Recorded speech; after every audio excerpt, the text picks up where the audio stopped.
Welcome to another episode of The Dissection. All hell is breaking loose in the government of national unity because of the Expropriation Act, which now specifies that the government can seize land in some instances without any compensation, nil compensation, zero compensation.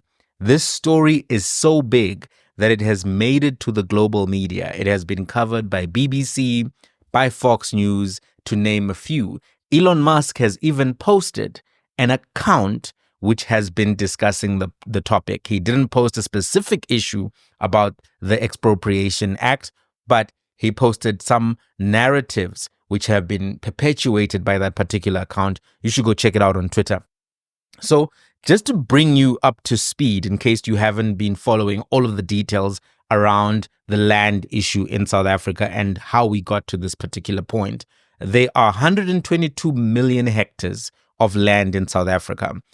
This land has been the subject of dispute for over 200 years. There are currently about 40,000 commercial farms in South Africa, which operate large swaths of this commercial land.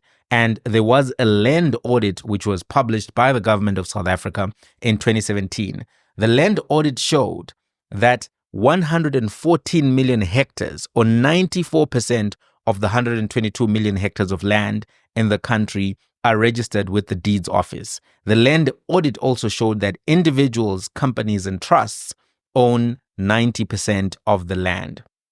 Individuals own 37 million hectares, or 39% of this total land, followed by trusts, which own 29 million hectares, or 31%, and companies which own 23 million hectares, or 25%. Community-based organizations own 3.5 million hectares, or 4%.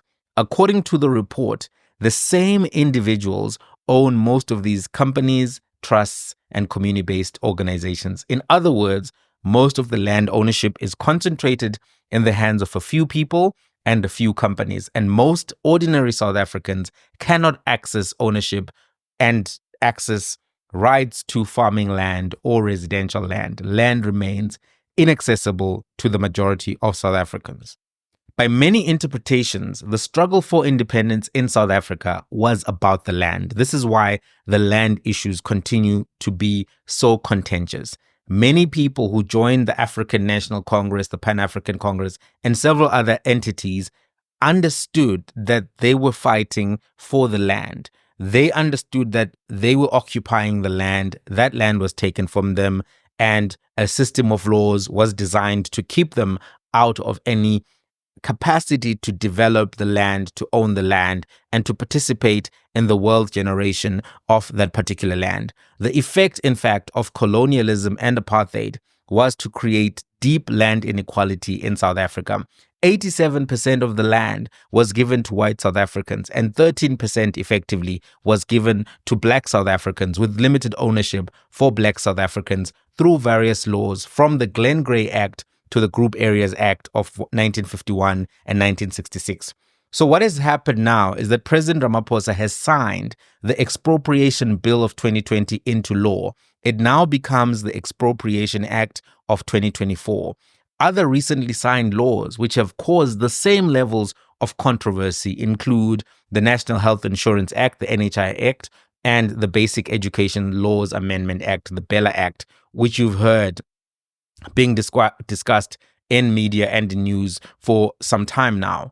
When the bill, when it was still a bill, was voted for in Parliament in 2022, the following parties did not support it: the Democratic Alliance, the Economic Freedom Fighters, the Inkatha Freedom Party, the Freedom Front Plus, and the African Christian Democratic Party. 3 of these parties now sit in the coalition government with the African National Congress, and this particular Expropriation Act could actually be the one that collapses this government of national unity, because this will be the test of the unity. It will be the test of the political maturity. It will be the test of this question that everyone has been asking. What happens when ideology, interests, and political constituencies clash within the government of national unity? How will that materialize? This action of signing the Expropriation Act could have the potential of changing the course of the South African economy and the country, because globally there will be narratives that this is going to be another Zimbabwe. This could be something that would affect the value of the rand. As things stand, the rand has not really shifted much. That's also because the dust is still settling. People may want to see how this will be enacted, but there is a potential with this type of policy that it could affect the value of the rand. Already, there are strong reactions on social media from various groups and people who oppose this action, not only from those various interest groups such as AfriForum, but you've also seen the Minister of Public Works saying that he will not implement it. For instance, this is what the Minister of Public Works, Dean McPherson, said about this particular act. He said, as the Minister of Public Works and Infrastructure, there will be no expropriation of private property without compensation on my watch. The guarantee of property rights under Section 25 of the Constitution is not up for debate and is non-negotiable. And then he then went on to say, in terms of the law, only ministers implement acts and regulations. Anyone who claims to speak for the department is just giving an opinion. What he was saying here is that basically he's not going to cooperate with President Ramaphosa. He's not going to implement any directive. He's not going to issue any directive. As far as things go, this is an open act of defiance from a coalition partner who works at the behest of the president.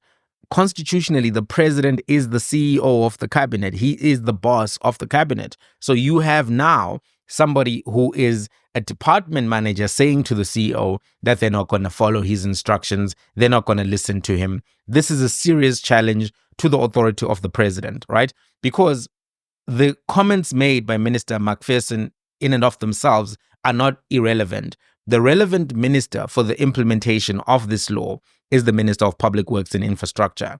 The signing of this law as well kind of explains the flurry of activities and allegations against the minister. Personally, I was wondering why Dean McPherson was getting in the spotlight and why, we saw senior journalists from News 24 aggressively defending him, and some reporting from IOL and also from Professor JJ Tabane criticizing him and how he was running the department. All of this just seemed to be coming out of nowhere. I was like, why is this guy now all of a sudden a talking point? I understand now why he's a talking point, because he has become a site of contestation in and of himself for the implementation of this act. Sometimes when you see media covering certain topics, it's not because the person all of a sudden has been discovered to be problematic or whatever. The case is the political fortunes of that person now have placed them in the spotlight, and now the media now cares about that particular person. So I was wondering why that was an issue. I understand why we're hearing about, allegations are against him, and why there was almost a need to say, hey, this is not a perfect guy. This is not like some squeaky clean guy.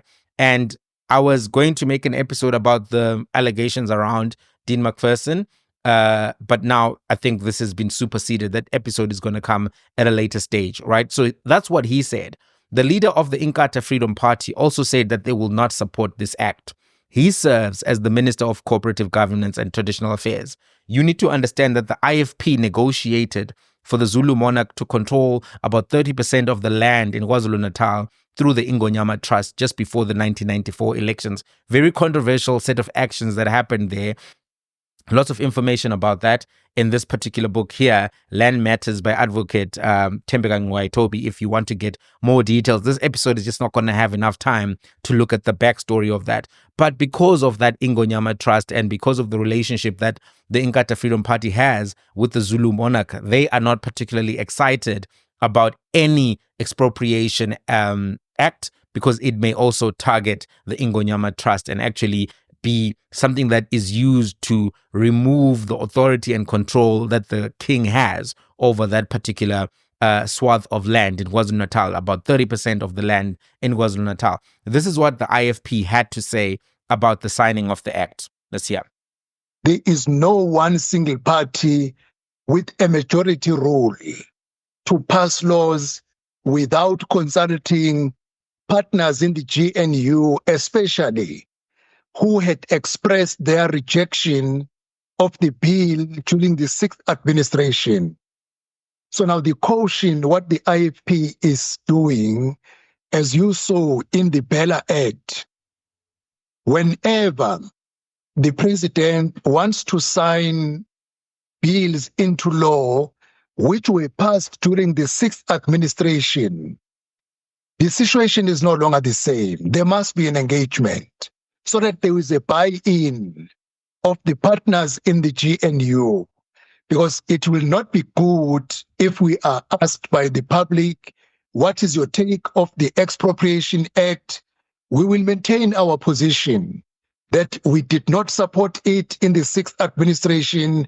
We still do not support it because we feel it is not sufficient to give justice in the pursuit of giving land to the landless people. AfriForum has also reacted. Their head of policy said that opposition parties went into the GNU to block these radical transformation policies. He said that the land reform program is not going to work, that a vast majority of people don't want this, that 90% of people do not think that land reform is the most important issue to fix South Africa. I'm not so sure whether that's a real stat. And that he said coalition parties are opposed to this idea that the president is more radicalized. He had a lot to say.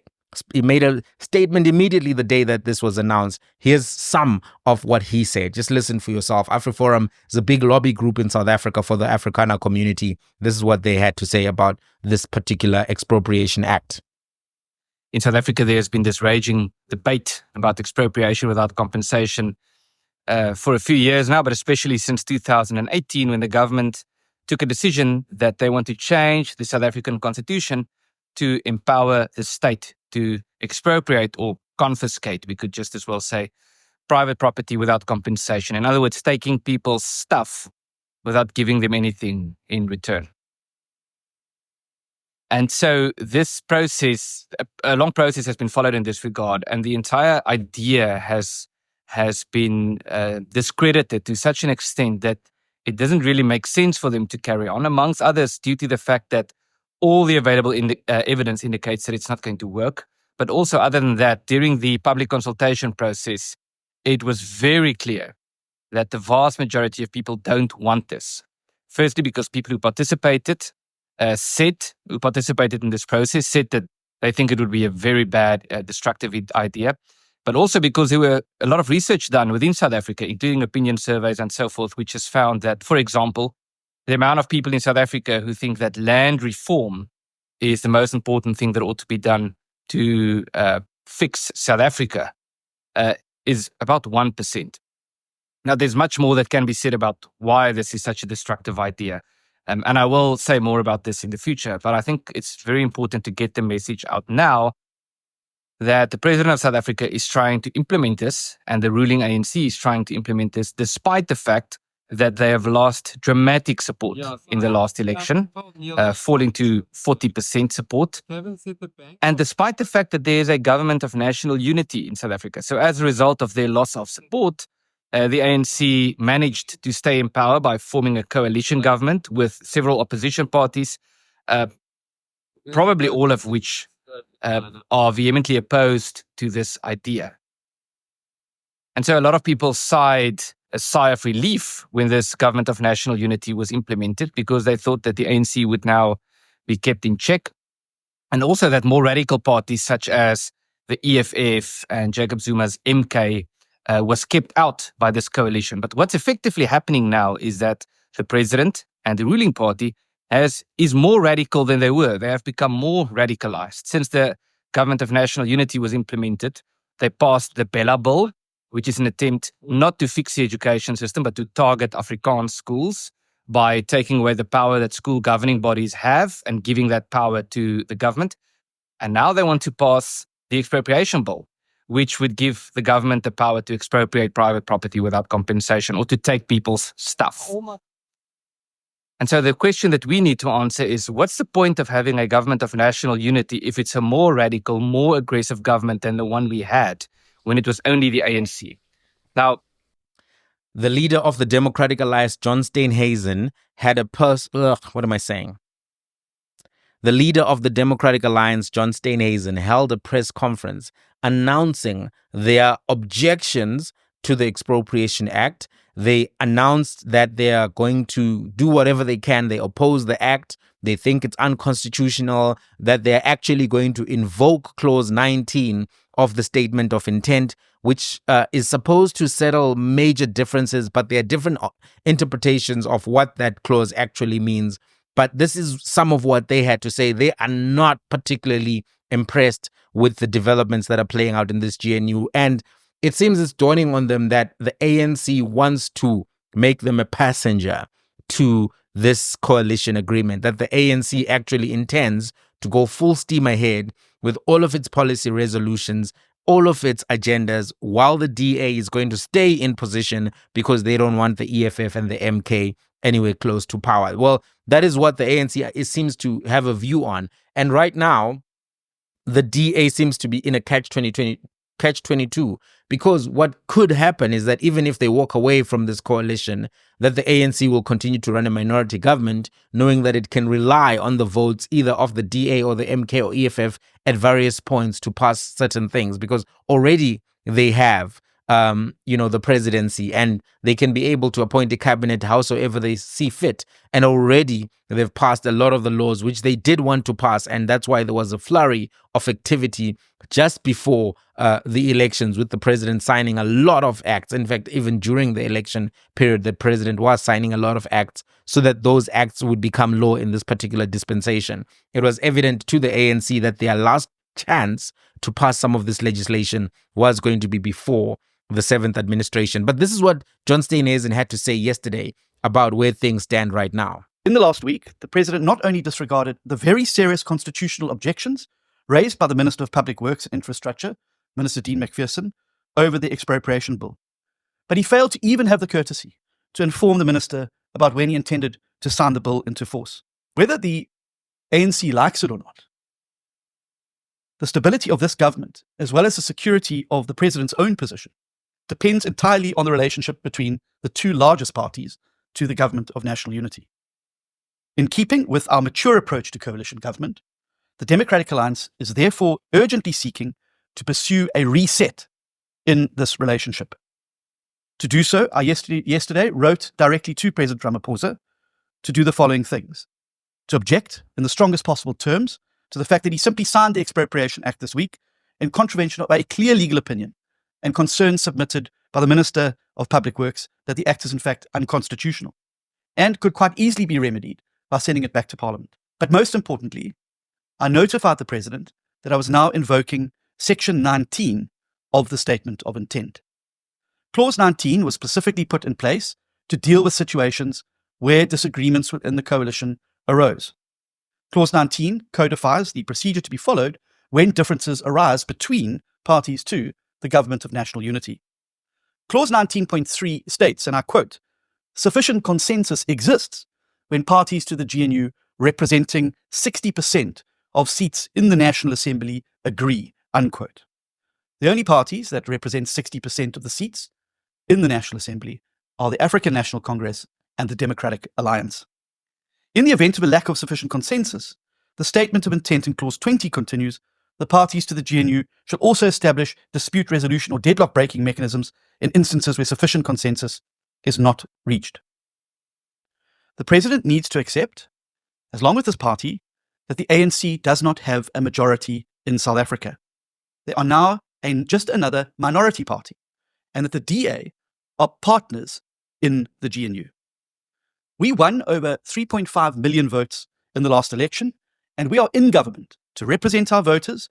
The DA, and I want to be very clear about this, the DA will not be reduced to being mere spectators in a government of which we bring a large part of the seats. I want the people of South Africa to know that the DA does not take this step lightly. We understand the grave implications, not only for politics, but for the future of governance in South Africa. The seriousness of this situation demands that we do engage other parties in the GNU too, who, like us, have publicly come out against the acts of the recent week, and particularly the IFP, who have now come out very strongly against the Expropriation Act too. We are invoking Clause 19 in pursuit of an urgent reset in the relations, because South Africa deserves a functioning coalition where partners treat each other with respect in pursuit of the solutions to the country's many pressing problems. If the reset is not possible, and we remain unable to be able to play our part in the growth and jobs agenda, if our ideas, if our solutions are merely waved away with the hand of the national democratic revolution, then we too will have to reconsider our options and how to best serve South Africa in this situation. So that's what the Democratic Alliance has said. The economic freedom fighters have also issued a statement. They said that they oppose this act on the following grounds. They say that it provides no radical departure from the past and merely aligns the country's expropriation laws with the Constitution. They primarily oppose the bill because it just gives effect to Section 25, which states that expropriation must take place with compensation, because they're saying that there's still going to be compensation in many of the instances. They are making the argument that, you know, what the ANC has done, or what the ANC is saying, is that there can be expropriation with nil compensation in some circumstances, but that is not actually valid and it's not supported by existing case law.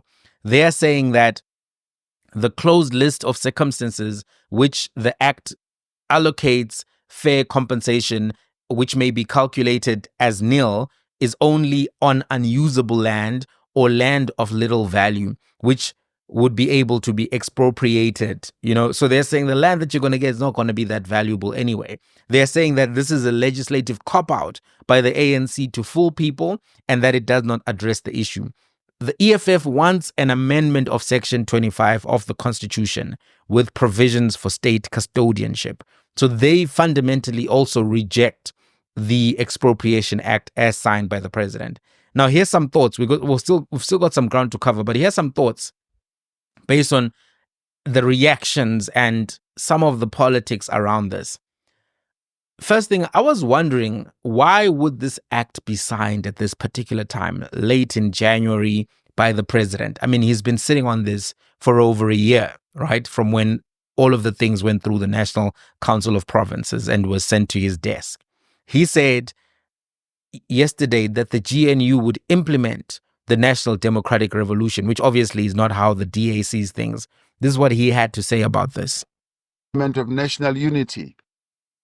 We have a clear obligation and a task to implement the policies and decisions and measures that seek to advance the national democratic revolution, and more importantly, that we are taking and that we will continue to take, be they related to education, be they related to health, be they related to the issue of land. These will be taken.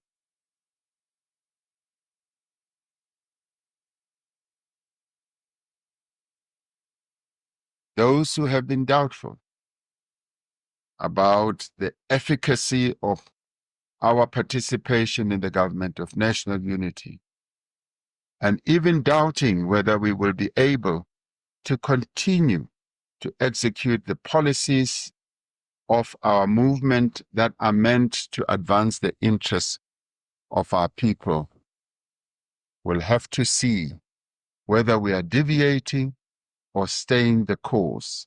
And we are staying the course. Well, based on what the president is saying, based on also what Paul Mashatile said, it seems as if the ANC has shifted in terms of mood and perception and thinking around its relationship with the Democratic Alliance in this government of national unity. It looks as if, based on the mood of the ANC, that they've assessed that this coalition is not working for their brand, and they're getting hurt on the ground in terms of being in coalition with the Democratic Alliance. So it seems as if now they're going to be trying to force the Democratic Alliance to walk away from this coalition through the, full speed ahead approach with policies and laws that they had already agreed upon before entering into the coalition. So as if it's like they're trying to force the DA into a breakup. And the only reason why they would want to do that, I think, is because they've assessed that, look, Communist Party is criticizing us. We are being attacked by MK and EFF for being in coalition with the DA. We're not going to be able to really be able to compete with the DA effectively while they remain in cabinet in the coalition. They're going to come out looking better. They're going to get benefits from this coalition. So the best thing to do is to start forcing them out the door, run a minority government, and take our chances in the next elections as a minority government, not as a coalition. Typically, one of the partners in a coalition loses out over time as a result of being in a coalition. It looks as if the ANC is thinking they don't want to take those chances, that they're going to be the ones losing. They want to pull out. That's one of the things that could be happening here. It's also possible that the ANC is trying to front load its policy fights well before the elections. Last time, one of the big points that was raised is that when the load shedding basically ended in many parts of the country, many people didn't actually believe that it was genuine, it was real, and they thought that it was just politicking, it was just the ANC trying to win elections. And because it happened so late, and this is an argument Panyaza Lesufi has made, the ANC therefore did not benefit from the return of the lights in terms of the election results. So this could be a way of them trying to front load a lot of the things that they want to do into 2025 so that they can campaign with them with legitimacy in 2026. Even though local government elections really do rely on the candidate quality in the ward, the brand of the actual candidate in terms of their association with party X, Y, or Z also assists. If your party is unpopular, if your party has a lot of resentment towards it, that affects you. So let's say you're going to get 1,500 votes. Now, if you're not in the right party, you may drop to 1,000. So there's a thought here that let's front load a lot of this and move ahead. The EFF is clearly not happy. They wanted something more aggressive. The DA wanted nothing at all. The DA doesn't want any progress whatsoever to move towards any form of land reform, land restitution, land redistribution. They don't want any movement with that, right? And the case study of Zimbabwe is something worth having a conversation about, because the Lancaster House Agreement was the model for Section 25 of the South African Constitution, a model for how Namibia dealt with land reform. And the failure of the Lancaster House Agreement as well was the reason why the land seizures in Zimbabwe happened in the way that they did. So we're going to have a short conversation about Zimbabwe later, because one of the critical questions is this going to take South Africa down the Zimbabwe route or another direction, right? So in respect to the Democratic Alliance position right now, the Democratic Alliance is overreacting, in my view, because this act is not a very aggressive act.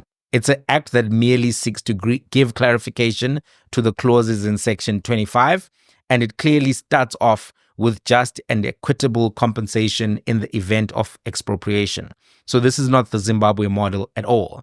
This is not the equivalent of what happened in Zimbabwe in any way, right? This is a careful clarification of a rule of law based system which has gone through the process of lawmaking and allows the courts to have multiple points of involvement.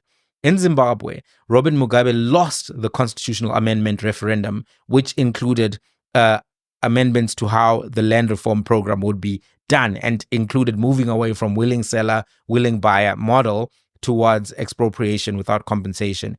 He lost that. Then he used the ZANU-PF war veterans to seize farms, and those farm seizures were violent. People died.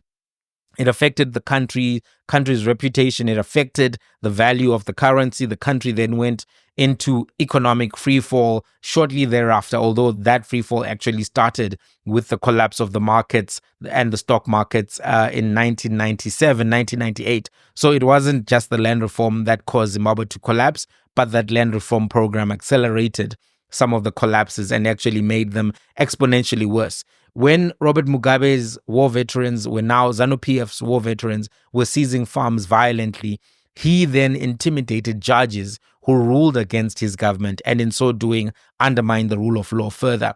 So the South African system right now is not exploring that angle. It is going through a legislative angle, a rule of law angle. And let's explore that in some more detail, because you may not have read the act, you may not be familiar with what the act is talking about, which is why you're here, or maybe you just want to have a nice conversation about it. Either way, let's talk about the act in some detail, right? And it's important, right? It's a dissection, right? Here's the background of the act. Section 25.8 of the Constitution of 1996 permits the state to enact legislation that will facilitate the achievement of land, water, and related reform in order to redress the results of past racial discrimination. So that's Section 25.8 of the Constitution. So the department's mandate to review the Expropriation Act, there was already an Expropriation Act of 1975, is derived from a cabinet approval of 15 September 2004. So this is something that dates back all the way to 2004, because people are now trying to say, how can we actually give effect to what the Constitution is saying and asking for, right? So this was the beginning of a process to address the identified socioeconomic problem. The draft policy on the expropriation bill was gazetted for public comment first in the year 2007. This was followed by workshops and public hearings in Parliament during 2008. The Expropriation Bill, B16/2008, was withdrawn from Parliament in September 2008 to allow for further consultations. So that was the first attempt to try to get some movement on land expropriation. In March of 2013, 5 years later, Cabinet approved that the revised draft bill be gazetted for public comment. NEDLAC adopted its task team report on the bill in February 2014, which largely supported it. The bill was submitted to Parliament for the second time in February of 2015, and a year later, on May 26, the Expropriation Bill B4D 2015 was passed into law. Following objections, the president refrained from assenting to the bill and instead invoked Section 79.1 of the Constitution to remit the bill back to Parliament. It was sent back to Parliament. Parliament deliberated on the matter and on 4 September 2018 rejected the bill, which signaled the rescission of the previous decision to pass the bill. Parliament then passed a motion to establish a joint constitutional review committee to look into the feasibility of amending Section 25 of the Constitution to explicitly provide for the expropriation of property with nil compensation or zero compensation. That word nil is just, I don't know why we're using the word nil. It's zero. It's nothing, right? They're looking at expropriation without any compensation, right? So that's part of what they're looking at. A bill was then introduced in October of 2020. And this bill is what has now been signed into law. There were public consultations. There were a variety of debates, discussions over the years. But this is what was, approved by the National Council of Provinces early last year, and then actually signed now into law by the president. So what is this bill actually, this act about? The purpose of the act is as follows, as stated by the act: to provide for the expropriation of property for a public purpose or in the public interest, to regulate the procedure for the expropriation of property for a public purpose or in the public interest, including payment of compensation, to identify certain instances where the provision of nil compensation may be just and equitable for expropriation in the public interest, to repeal the Expropriation Act of 1975, Act 63 of 1975, and to provide for matters connected therewith. That's the purpose of the act. So the act starts off by clarifying what are the powers of the minister to expropriate in Section 3. It says the following: subject to the provisions of Chapter 5, the minister may expropriate property for a public purpose or in the public interest. The minister may expropriate property on behalf of an organ of the state, which has been established by or under any law, but is not an expropriating authority, if the member of the executive responsible for the administration of that law requests the minister to do so in writing, and the minister is satisfied that the organ of state requires the property for a public purpose or in the public interest. The minister's power to expropriate property in terms of subsections 1 and 2 includes the power to expropriate property to be used for the provision and management of the accommodation, land and infrastructure needs of an organ of the state. So there you have it. There has to be a request by an organ of the state. The minister has to then consider that request and see if it's for a public purpose or in the public interest. So you can't just arbitrarily take the land for personal interests. It cannot be done. Even a politician will not have space to do that. So what's the process? Stage 1 is an investigation. Stage 2 is if the investigation goes to the stage where they say that they should be an expropriation in the public interest for that particular piece of land. Stage 2 is the notice of intention to expropriate. Section 7 says the following. Section 7.1, if an expropriating authority intends to expropriate property, it must serve a notice of intention to expropriate on the owner, the mortgagee, and holder of a right known to it at the time, and publish the notice of intention to expropriate under Section 22.2. So that's the second stage after the investigation, notice of intention. Then there is a notice of expropriation, and that is covered by Section 8.1 of the Act, which says the following. If the expropriating authority decides to expropriate the property, the expropriating authority must cause a notice of expropriation to be served upon the expropriated owner, mortgagee, and expropriated holder of a right in their preferred language. So these stages allow you also to approach the courts if you have a grievance around this intention to expropriate, right? Then Section 12 speaks about the determination of compensation. Section 12.1 says the following. The amount of compensation must be just and equitable, reflecting an equitable balance between the public interest and the interest of those affected, including an owner, holder of a right, or holder of a right, a mortgagee, having regard to all relevant circumstances, including the current use of the property, the history of the acquisition and use of the property, the market value of the property, the extent of direct state investment and subsidy in the acquisition and beneficial capital involvement of the property, and the purpose of the expropriation. So from the jump, the first approach is actually compensation, right? That's the first approach that the state will be using in instances where this land has been investigated, has been determined to be something that is in the public interest to expropriate. And then now the question then becomes, what about the instances where the state determines that there will be zero compensation? The Expropriation Act seeks particularly to facilitate the achievement of land reform and sustainable human settlements by means of insertion of Section 12.3 in the legislation. Section 12.3 of the Act caters for expropriation with nil compensation in certain specified circumstances. Section 12.3 of the Expropriation Act is an extension to the general compensation scheme provided for in Section 25.3 of the Constitution of 1996. So here's what it says. It may be just and equitable for nil compensation to be paid where land is expropriated in the public interest, having regard to all relevant circumstances, including but not limited to A, where land is not being used and the owner's main purpose is not to develop the land or use it to generate income, but to benefit from appreciation of its market value. So this doesn't apply to houses that are left in Cape Town empty for a bit of time during the year while people are working in Joburg, then they go to Cape Town in December, whatever. It doesn't apply to that. It doesn't obviously apply to commercial farms, residential land where people are living on that land. So the idea that people are going to lose their houses, that they're going to lose their farms from this particular version of the Act is not true. There is no basis to that, right? The land must not, it says when the land is not being used and the owner's main purpose is not to develop the land or use it to generate income. Many of those houses in Cape Town, people are using them as Airbnbs when they're not there, but to benefit from appreciation of its market value. So they're just talking about a guy who owns a plot, doesn't want to develop it, sees that the property prices are going up in his neighborhood and just says, let's sit and wait for it for years and see what happens. They may actually say, hey, we've got a bigger public interest. We want to expropriate this land. You're not using it. You're not developing it, whatever the case may be. That's one of the instances.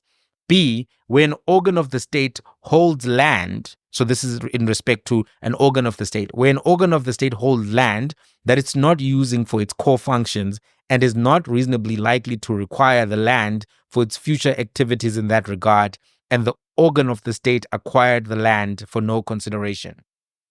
So that applies to state land which is not being used. They will also provide zero compensation for that. Then they say in 12.3c, notwithstanding registration of ownership in terms of the Deeds and Registries Act, where an owner has abandoned the land by failing to exercise control over it, despite being reasonably capable of doing so. So seized buildings in some parts of the cities, in Johannesburg, in Tshwane, in Durban, those buildings where the owner has failed to retain control of those buildings, they will now allow for the expropriation of those buildings. So this could actually rejuvenate the city centers in Johannesburg, in Tshwane, and allow for development of that land at a much faster pace. Because part of what has been said is that, listen, we're unable to take these buildings because of the legal infrastructure. So this reshapes that legal infrastructure.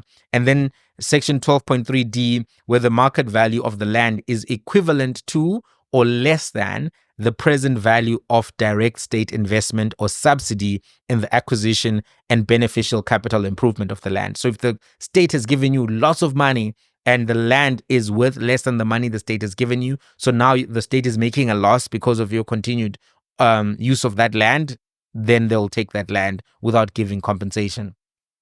So having considered what we discussed at the top end of this episode, it's very clear that this is not the land seizures in Zimbabwe or anything that was envisioned as radical land reform, anything to that effect. It's not that. Commercial farmland is not largely going to be affected. Suburban urban land is not largely going to be affected. Tenure land, which is owned by the tribes, etc., such as the communal land in the Ngonyama Trust, that may be affected, right? But most people's land is not going to be affected by this. And it's important just to talk about the history of land seizures and dispossession in South Africa for completeness, right? Good reference material for this subject matter is this book, Land Matters by Advocate Thembeka Ngwaitobi. The purpose of his book is to explore the legal avenues for land reforms. He gives his personal views as well on how land justice can be achieved in South Africa. It's important to note that Advocate Thembeka Ngwaitobi was an advocate for the Council of the Advancement of the South African Constitution after he wrote the book, and he was able to win an important case against the Ngonyama Trust around the time when the book was first published. So there's a little bit of a conflict there. I think you need to be aware of that. He was able to win one of the points that he already argued for in the book about tribal-owned land. So this book is robust. It has footnotes, clear references, but you need to know that he was also a litigant in a way, in a matter which pertained to arguments that he made in the book. And that kind of makes this book a form of him trying to move the public opinion towards where he was thinking about the issue, So yeah, that's a bit of a question mark over the book. I think it's important for us to talk about books and have awareness also about all of the other dynamics, right? Books in and of themselves, typing words on a piece of paper doesn't mean that it becomes the Bible or anything like that, or sacrosanct and beyond scrutiny. But having said that, this is a very good book on the issues of the land. So let's look at the history of land dispossession. The Glenn Gray Act of 1894. In 1894, Cecil John Rhodes, who was then the governor of the Cape, spearheaded the Glenn Gray Act, which restricted land and cattle ownership by native people. Rhodes made this plain. This is what he said. My idea is that the natives should be kept in these native reserves and not be mixed with the white man at all. Are you going to sanction the idea, with all the difficulties of the poor whites before us, that these people should be mixed up with white men and white children grow up in the middle of native locations? It is in the interest of white people themselves that we must never let this happen. White labor cannot compete with black labor in this country. Physical labor, I mean. So this is what Cecil John Rhodes said in passing the Glenn Gray Act. While the Glenn Gray Act initially applied to parts of Northern Cape, it would later be extended to the Transkei. Rhodes argued that the act would be a bill of Africa, and it actually served as the prototype for the Land Act of 1913. There was also the Native Reserve Location Act of 1902. This authorized the government to set up and control African residential areas outside of towns. After the Union of South Africa, the Native Land Act of 1913 was one of the early things that they pushed through.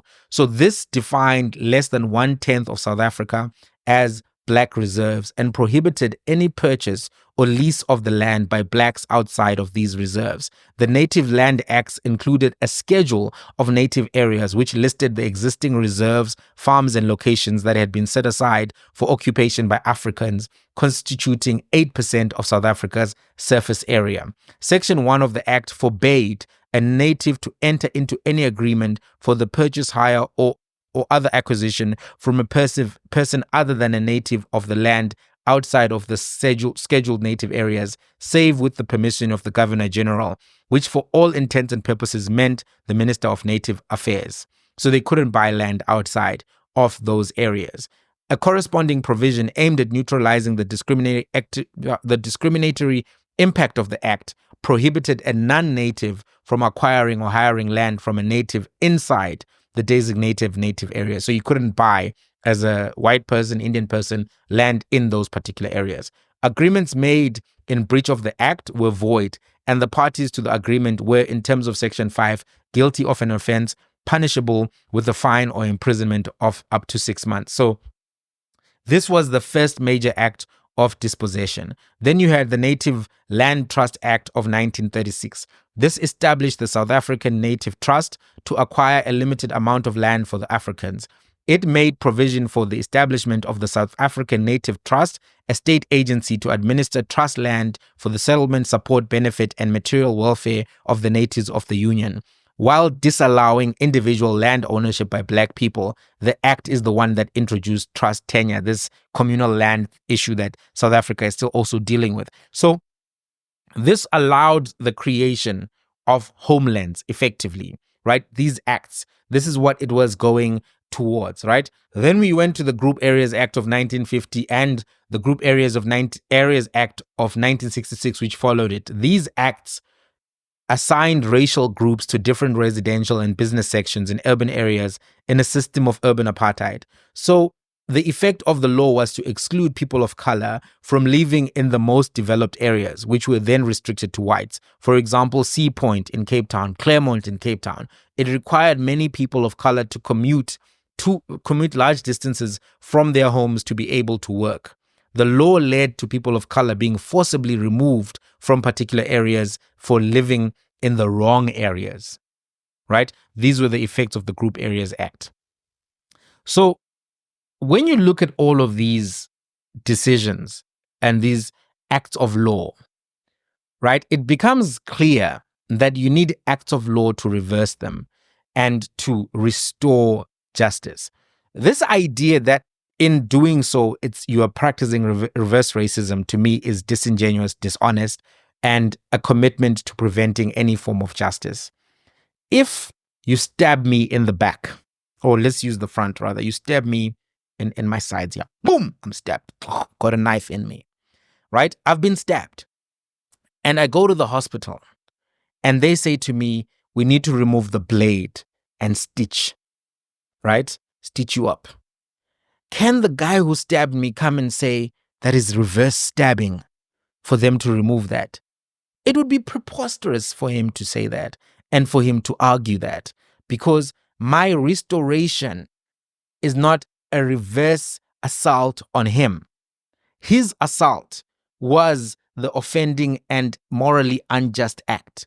The restoration, the healing, is a way of creating justice for me, and that I will be able to be restored. But to be honest, the justice would be incomplete if that person didn't face consequences for his action of assault, right? So there's a conversation to be had, right, around, is land reform, redistribution, and restitution necessary? And it's important for us to explore that with honesty. It is necessary. There cannot really be this continued denial of the series of actions that were taken, acts of law, to deprive black people from access to certain types of land, to push them to the peripheries. You cannot have a real discussion about meritocracy without making the playing field even. Meritocracy is about competing on an even playing field, not about you holding on to every advantage that was illegitimately acquired and then saying, let's compete. That would be like if we were in a cooking competition, you broke in right? What is it, Master Chef or Prime Master or whatever those cooking shows are. You break in to the pantry where all the meat is stored, take all of the meat, right, and put it in your own side storage. And then when they are giving us an assignment, you then say, let's all cook. You know, it's a meritocracy. Let's cook and see what we can all come up with. You're going to win the cooking competition 9 times out of 10. If you have cooking abilities, right? I'm saying 9 times out of 10 because some people can't cook. But if you've got the spices, you've got the meats, you've got all of the stuff on your side, and we have whatever you didn't take out of the pantry, we may be better cooks in terms of skills, but it's not a meritocratic competition by any stretch of the imagination. So, is land restitution reform and redistribution necessary? Yes. Let's be very clear. Helen Zille has been part of telling a lie which I think must be debunked. African tribes were living in South Africa before the arrival of the Dutch in 1652, and they were using the land. If you look at the kingdom of Mapungubwe, it has artifacts dating back to AD 900. AD 900. If you look at the Great Zimbabwe Kingdom, it dates back to AD 1000. There were Arab traders who recorded doing trade with these kingdoms before the arrival of the Dutch. The earliest document mentioning the Great Zimbabwe ruins was in 1531 by Vicente Pegado, who was a captain of the Portuguese garrison of the Sofala on the coast of modern-day Mozambique. These kingdoms, Mapungubwe and the Great Zimbabwe Kingdom, are clear proof that there were people living within the Southern African space. But they were not the only ones. There were people living under, because if you look at Great Zimbabwe, it's higher up on the SADC map. You look at Mapungubwe, it's in the Limpopo area. But they were not the only people residing in Africa, right? The Zulu clan itself can be traced back to 1574. Right? These were Bantu people living in South Africa at the time. So the examples I'm using to mention to show you this stuff is that there were people living in the area. The idea that the Khoisan were the only ones living in South Africa around about the time when the Dutch arrived is wrong, or that they were the only people using the land. That idea is wrong. And that idea is pushed to advance what is known as res nullis. Res nullis is a principle in law that, you know, land that is empty can be occupied and can be owned by somebody who finds that land. But the idea that the land was empty is not sound, right? If you look at the honest history of Southern Africa, people knew that people were here. They knew. That's why they called them natives, etc. Right? That's the reason why they were called natives, right? The actions, if we go past that debate about who got here when, it's very clear that there were Bantu tribes living in Southern Africa for hundreds of years before the Dutch even arrived at the Cape. That's very clear.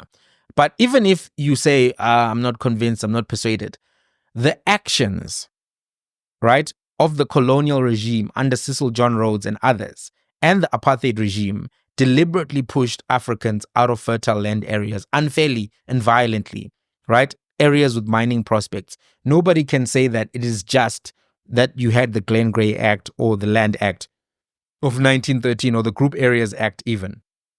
Those were acts of law which were unfair, unreasonable, designed to benefit a minority group to the exclusion and disadvantage of the others. The current land ownership patterns are not the result of pure market transactions among equals, right? Many people who own land now, be it commercial farms or urban land, inherited that land from their parents or grandparents who got it under conditions where 80% of the country was not allowed in those areas, not allowed to participate in economic activities of those areas. We can't just act as if there is no history, that there is no context which is relevant to particular things.